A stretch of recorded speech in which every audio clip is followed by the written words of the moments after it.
We need to talk about AEW, I think, before we talk about everything else. And there's only a couple things I that I. watched it this week. You watch Dynamite? You watched Dynamite? You watched? Did you watch the pay per view as well?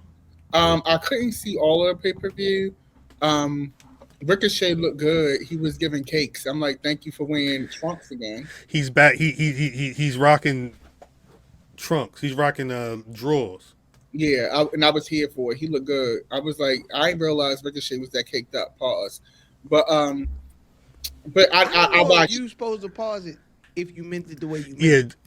I think you just go ahead and let that one fly. Oh, And okay, I pause everything. okay. Um, that's a play. He says, yeah, that's a play. no, but I saw that, but I didn't get a chance to watch the whole thing. But I did catch Dynamite with Ricochet and the Scissors. Well, yeah, I was. It probably makes more sense to even talk about that because, goddamn. Well, all right. So I was watching the show. I had Dynamite. So, a matter of fact, I had to have it on because I didn't realize it was AEW on Max. That was the debut. So I had to watch. Spoiler alert: they don't do picture in picture on commercials.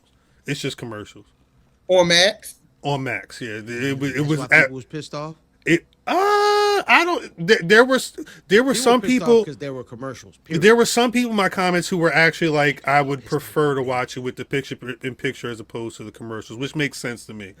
Mm, Yeah, It, I watched it still on TBS. I, yeah, that's where I watched it. I had TBS on, and somebody, I think they mentioned Max. I said, shit, let me. I did the same thing with Saturday Night's Main Event when it was on Peacock and on TV. I wanted to see what the difference was. It's falling Peacock, down. Peacock didn't show no commercials. It just said BRB, but That's crazy. it was good. Like it was. There was the three-way match between number 52 was it Adam Page and Jay White, Mm-hmm. and shout out Kells, peace to Kells for the first donations You donations. gotta donate to the cruise. Hey, To shout out to Harvey Dent for running into Dr. Umar in Africa too. oh, Harvey Dent in the chat. Huh? He in Africa. Yeah, Africa. Oh, yeah. Well, yeah, he ain't gone. I didn't know if he was in the Yeah, chat. he, Or not. he got no, no, no, no, pictures. no, He got no, pictures no. with Umar. He took a picture of Umar, but Mm, he didn't post a picture with Umar. that's crazy. That's crazy. Nah, because they number 52 of the whole talk has been, hey, I'm giving. I don't care. I did the nine. I said I don't care about no titles. We want our title back.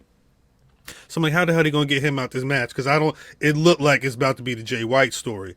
And when I saw, I couldn't. I've been so busy. I couldn't find. Matter of fact, maybe Ricochet stole my scissors. I swear he went into my basement, grabbed him shit, and said, "Let me stand out here in a suit with the glasses." Like it felt like this is his demo for the Hurt Syndicate. He said, "I can hurt people too. Watch." I I heard people. actually, I heard people. I actually, I we'll actually get like to the the point of way this. that he looked Uh when huh. he first appeared and he hit him, and then he was standing there with the scissors, just silent, looking at him. Yeah, I was yeah, like, you give serial killer a little bit. Maybe this is an angle for you since you can't really talk on the mic. yeah. Maybe this is something that could actually work for you. This is what happens when because the last thing we saw of him on World's End, he had toilet paper all on him. Yeah, and I was like, they doing that man a little bit too harsh. Yeah, Um, I've been back and forth with every time I But saw him. that's I was the like, I don't know point. if I like this or not. It's the point though. I think them they figured the wrestling now as a whole is smarter than even us, the hardcores, give it credit for. 100%. Right? I agree. These people I agree. know. These Yeah. people hear us. These people, you know what I mean? And so they understand what they got with Ricochet. Right. You know what I'm saying? Right. They're willing. They like, all right. Well, look, we got this guy from over there, and we probably paid him some bread, right? So we have an investment here. So we not just gonna let it rock. We're gonna go ahead and invest in this guy, and if the first thing doesn't work, we'll try something different. And I think this is the audible. And I think Yeah. the cool Yeah. part about pro wrestling is the audible works because you use it. You don't just use your original idea. You like use all right. Well, this worked a little bit, So let's sprinkle it in, and you get a chance to let pro wrestling work. You get the enzymes in and then get to working. And I think if you cultivate something like this with him, and it don't necessarily have to be a guy who comes in and does a promo and has a beef and does a promo. Do something else out the box with him, and this is what you get. I was here for it. He looks great in the suit. Like, it was something about it where I was like, okay, silent psycho, but make it fashion with a high flyer. And I think he has the in-ring ability to adapt his style where it's high flying, but it still can be kind of sinister. Mm-hmm. And I think that it's a wrestler that we saw at Jobber Slam in, what was that, Brooklyn? In Brooklyn, yeah. That was like kind of had this like kind of suited psycho gimmick. Mm-hmm. And I loved it. And when I saw Ricochet, it reminded me of that. Hey, Deb, I said the exact same thing. Pardon me. I don't cut you off, but 100%. I said, yo, he about to jack my nigga style. But go ahead, Deb. No, I forget his name. I think he like got Charles Mason. Charles Mason. Yeah, Charles Mason. See, now I'm starting to know the indie people, and I'm starting to make the correlation. No, fact, you see it. No, you see Aren't it. you proud of me? You hang around with us long enough, you ain't got no choice. Aren't you proud of me? I am a real hip hopper. You ain't got them shiny I'm buffs. A real hip hopper is funny. Oh no, I'm gonna shut you down real quick. I can't find the one image Hello, like yeah, this type shit. This type got shit. The Galaxy foams on, yo. This type shit. Hold on, Cal. Sorry. Yeah, Charles Mason. Yeah, that was him. And I loved the way he wrestled. I loved his style. That match was ill. And that's what I thought of. Loki did dress as Hitman, but I think this is a little different. Put him on the Summer Jam. Got the flying saucer. Hold on one sec, Cal. There we go. Yeah. Like you're not seeing me. You can't see me, son. You see these? And these 3D. Look at the angle. Look at the angle. Look at the angle. Look at the flying saucer. Like, come on, son. What are you doing? What are you doing? What are you doing? We're not even in the same arena. I'm at Lincoln Financial Field. You're at like some arena. I'm Carnival Cruise. You're not. Yeah, you on Carnival. I'm on Royal Caribbean. How about it? Yeah, no, but see this nigga actually on the road on a carnival. I can't wait. No, actually, I genuinely can't wait. This was Ricochet though. This was Ricochet. No shade. But I like this. I like where it's going. You know another person on AEW. I know this is the Black Rasslin podcast. Talk about but you know another person I was watching because I actually watched because I wanted to be like, oh, let me be a real nail off is crazy. Nail off is crazy. My bad. Oh, my WrestleMania nail is going to shut everything down. They're going to shut everything down. I'm gonna have Mimi down in Baltimore get her nails done. Nick gonna take care of her for WrestleMania. Yeah. Hey, Nick, she flying out from here? Huh? She flying out from here? I don't know if she's flying out from here, but she want to come down and have my guy do her nails. Well, you can have the lady next to him do that because that's only what you gonna be in there 5 minutes. No, I don't like your tone. Ain't it? The lady next to him right now is like plotting on DDM life right now. Oh, nigga, I'm talking about me. I got you. Yeah.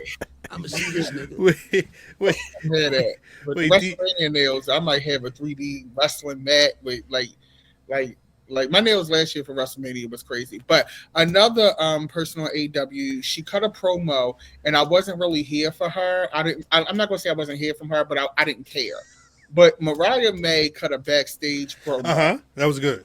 I was like, okay, bitch. Yeah. Okay, good. You have my attention. She been talking that shit though, because she's just like.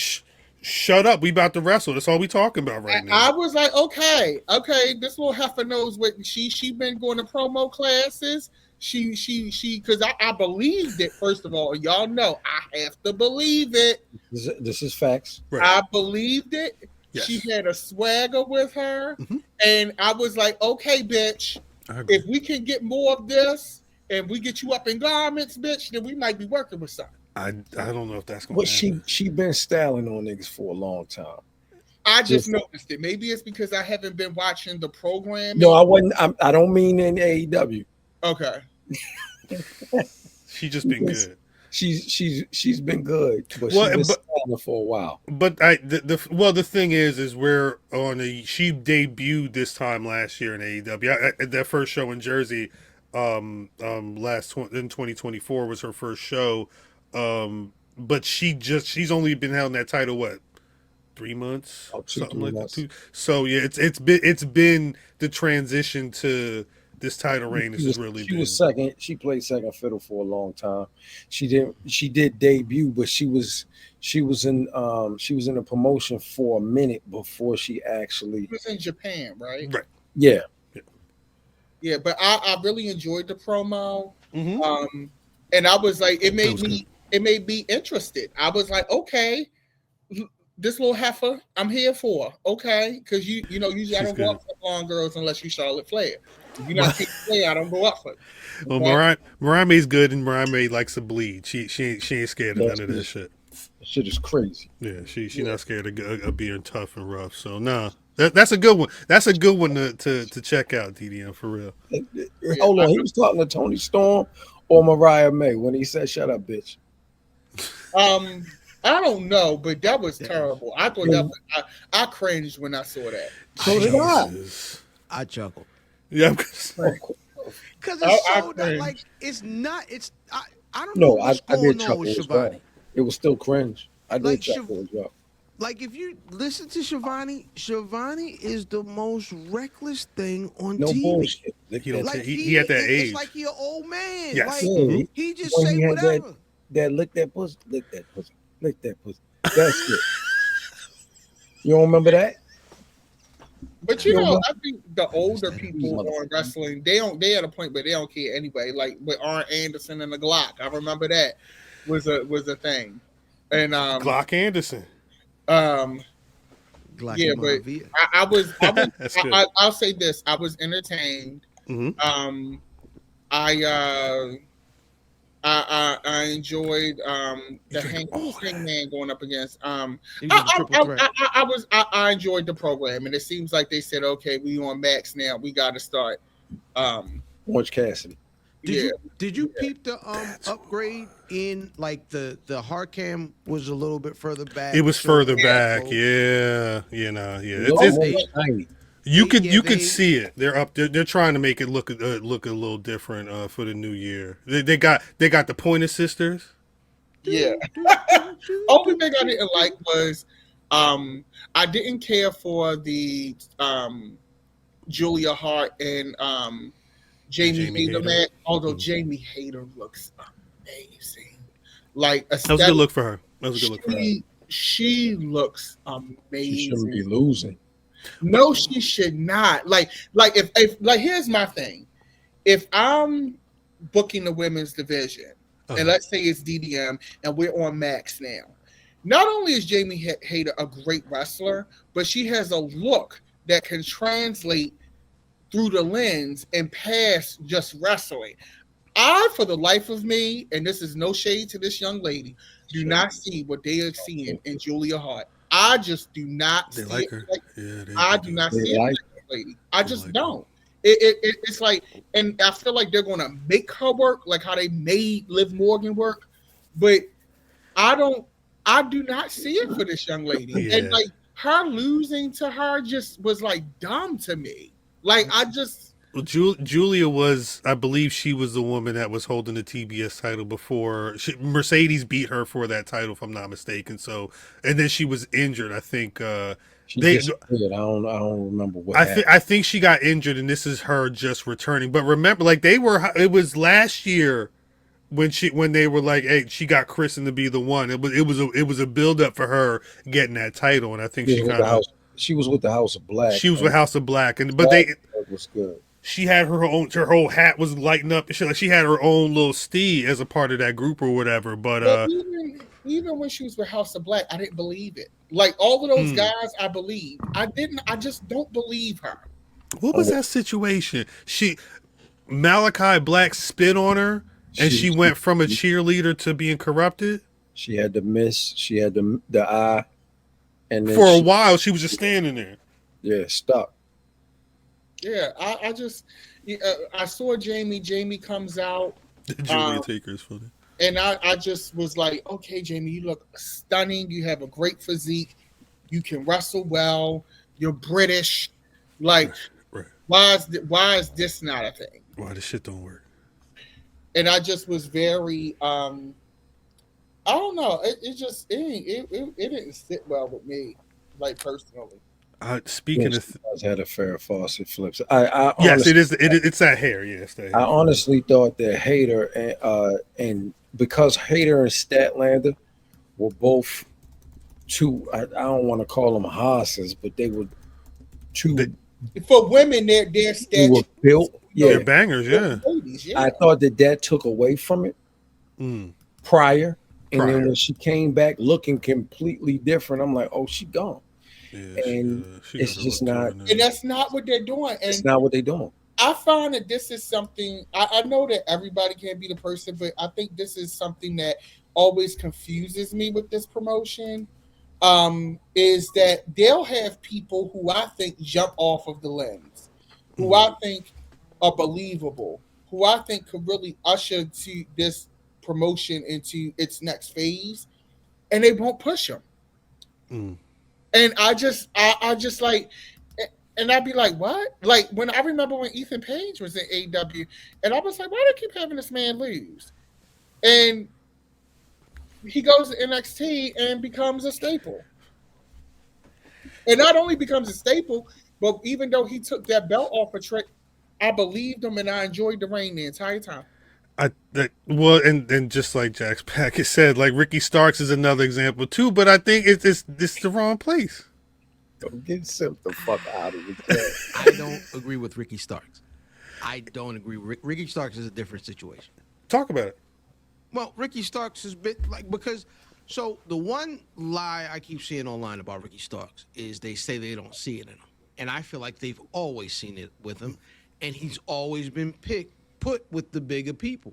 He always had bad luck. That is the nigga they had. Shout out to Corbin being a free agent. The nigga that they had Corbin playing bad luck buddy or whatever they called that nigga. Yeah. That's Ricky Starks. Ricky That's Starks Ricky is bad Starks. luck, yo.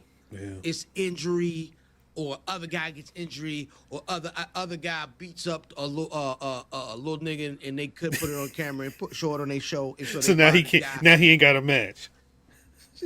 And then they catch him backstage and somebody takes a picture Yeah. and uploads it, which he, you know what I mean? It's a whole. Well, in this week of just pro wrestling everything, one of the matches that got booked for next month was Kenta defending the Defy Championship against Ricky Starks at I believe it's Defy 100th. I guess that's their 100th show. I don't know, but yeah. Just to close up the AEW stuff, he's Cope now.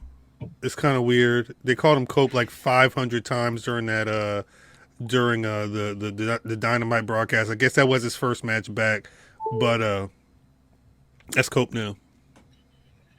It's a wrestler with a nickname. It's Cope now. She on Rock now. Cool. Edge. First of all, Edge, I would need you to have a fucking feet. Like Edge, That's Cope now. let's be for real, Edge. That's Cope. The same in the face. I promise. Edge, you are, and I'm not saying this to say that he can't wrestle anywhere else, but everything about him screams WWE product. I mean, Except for WWE wanting him to be WWE product. that's Well, they wanted him Cope. to be a special attraction. He wanted to wrestle every week, and I understand why they told him not. he want to be Cope. Shit, we all do. Yeah, I'm good. They wanted you to be an I attraction. wish Niece. my job asked me to be a special attraction. Right, exactly. Come in They on literally Wednesday. said, "Can we pay you a bunch of money to do hair?" Only Wednesday? That's Shit. But remember being in a culture or a locker room where, and this is back with Punk and all them niggas, where they were the first era of niggas to see regular attractions come back for Mania season, take the big payday and go away, And bounce, right? yeah. So being on that side of it, and then years down the road, you're the older guy that is supposed to be the attraction. you getting this in the locker room. You feel like, I mean, I can see where they feel like a hypocrite. Because you can't do it. Not you. What I'm saying, he can't do it, Who, cuz. Cope? Yeah. Cope could do it. His matches aren't terrible. You said Coke? Cope could do it. He just gonna break his legs doing it again. Yeah, because he done injured That's himself. okay. You got to It be come with able it. to. They come with it. I think come with sometimes it. you have to know where you fall on the like, and everybody's scale is different, right? Because certain people, like for example, even though R-Truth doesn't wrestle as intensely every week, so his body isn't getting as much wear as tear on television. Right. We don't know what's happening, in private events, but R-Truth is up there too, and R-Truth is in great condition. That's what I'm saying. And so I think it depends on how much. Also, too, R-Truth wasn't doing 50, 100,000 tables, ladders, and chair matches. That's a good point too. Yeah. Like, so everybody, and see, also to another thing too, and people look at it differently. LA Knight is big right now, and LA Knight is the same age as a lot of these guys, but LA Knight hasn't been on TV as long as a lot of these guys. And when you're on TV, the public ages you more when you've been seen every week for years. So it's different. Whereas R-Truth has preserved his look because R-Truth is seasonally available. He's not on TV every single week. He's not getting this banger after banger after banger match every single week. So he doesn't look as worn out as an Edge. Edge looks worn out. He looks exhausted. So this is the thing, Orlando though. Magic Let Patrick me Ewing is ask fun. this question though: it's tough to, and I don't want to do this because I kind of have a big respect for both of these guys, to be honest. But like at the end of your career, whose career do you want to have had? Right? Between those two. Between who? Between Edge and R-Truth. Right? It depends on what your perspective of success and winning is. Right. And this is my question. I don't think either career is better than the other, if I'm being honest. I personally don't believe that because it depends on what you want to get out of it. So, R-Truth has had some legendary moments as a pro wrestler outside of WWE. First Black NWA champion. You know what I'm saying? I still will say R-Truth with the cigarettes is my favorite iteration of, the stuff him and Miz did with the on cigarettes. the way into WrestleMania with Dwayne and Jonathan Cena. All that's really, really good stuff. But Edge was the guy. Like, he's had championship runs. He's been at the top of the card. He's had the career. He's a first ballot Hall of Famer. Let me ask it like that though. Is R-Truth as amazing as he's been, you know what I'm saying? One of the greatest comedic wrestlers, you know what I mean, all time. His time is perfect. He's great. But is he a first ballot Hall of Famer? Absolutely. And here's why. Because I look at these wrestlers like actors. You have your Brad Pitts, but then you have your Colin First. Where they just stay with me, please. Yeah. He's proving the point. Walk with him. You have an actor who's a superstar. I'm at the Oscars. I've had the blockbusters. I'm Will Smith. But then you have somebody like a Courtney B. Vance, who you can call Courtney B. Vance, Angela Bassett husband. Just pay attention, man. Yeah. Walk with him. You can call Courtney B. Vance, and wherever you put Courtney B. Vance is going to deliver. Courtney B. Vance will also be able to carry an inexperienced actor or somebody who's new to television. He's also somebody that you can rely on no matter what every time. You can always put him in the slot. Everybody has a part to play. To me, I agree with R-Truth is a first ballot Hall of Famer because who else you know can take a gimmick like the 24/7 championship, make it their own, and make it last for as long as he made it last with a shit gimmick like that? Who else you know can team with The Miz and keep making himself, getting himself over when that gimmick should have been over years ago? And still make it relevant and still have a WrestleMania moment and still have people root for him. Who else you know can go and have comedic timing? R-Truth is a first ballot Hall of Famer because R-Truth is dependable and he has found a way to not get released, to keep his character fresh with the same thing and still get over with the crowd with a shit gimmick. It's easy. I'm not going to say it's easy, but it's different when you the guy and Vince is giving you all the opportunities. He's giving you the prime presentation. He's giving you win the WrestleMania main events. You winning the Money in the Bank. You doing all of this. Hold on. Let me stop you right there though. Remember, Edge was in tags. Vince ain't a tags guy. Edge was a vampire in a tag team. He was a vampire for real. To the main guy. Correct, especially after Christian left. Right. So, to a point, he was never the anointed guy from Vince. Edge took that. Like, Edge earned that. And R-Truth has earned it too. By the way. And I think R-Truth earned it too. And I think R-Truth, that's a great question, Eddie James. R-Truth is a first ballot Hall of Famer because as a black man, and I know that he's not like that, but he's taken a stooge that is very offensive, a character that could be very offensive, and he has played that character with dignity and found a way to feed his family and his kids and remain relevant with a character that I know Vince gave him to be an asshole. And he took that pig's leftovers and he made chickens out of it. Wasn't Vince supposed to be wasn't word on road that was Vince Mann's? And it could be Vince Man, but guess what? R-Truth is still black. No matter how much he Vince Man, that's the nigga. He Vince Man that cracks something the fuck up and that he goes to dinner with and he cool with, but he's still Vince Man that you funny. Mr. Nigga. You know what? I like the Barkley. So I was completely with Cuz when he said who's. I was with Cuz, but you broke it down, Daps. You got me easing to your side, but I'm still rocking with Cuz. Oh yeah, and that's fine. But I would, if I was a lawyer, because I have to think like a lawyer for what I do outside of this. There is a case to be made and a very plausible one that R-Truth deserves it. He deserves it for tenure. Because let's face it, R-Truth had to play second fiddle to The Miz. How is The Miz a two-time Grand Slam champion? Explain that to me. Hey, white people are allowed to fall up.